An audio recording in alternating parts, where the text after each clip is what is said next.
പോലീസിന് നാണക്കേടായിരിക്കുകയാണ് DGPയുടെ അശ്ലീല വീഡിയോ പുറത്തായ സംഭവം. ഇതിന്റെ കൂടുതൽ വിവരങ്ങൾ ഇപ്പോൾ പുറത്തു വന്നിരിക്കുന്നു.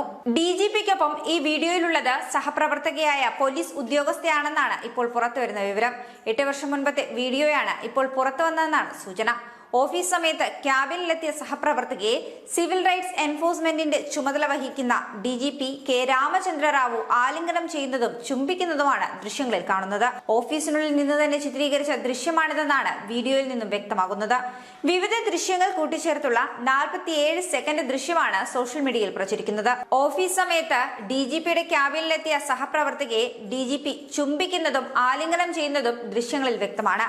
ഓഫീസിനുള്ളിൽ നിന്ന് തന്നെ പലപ്പോഴായി ഒളിക്യാമറയിൽ ചിത്രീകരിച്ച ദൃശ്യങ്ങളാണ് പുറത്തു വന്നിരിക്കുന്നത്. ഈ വീഡിയോ പുറത്തു വന്നതിന് പിന്നാലെ DGP K. രാമചന്ദ്ര റാവുവിനെ അന്വേഷണ വിധേയമായി സർവീസിൽ നിന്നും സസ്പെൻഡ് ചെയ്തിട്ടുണ്ട്.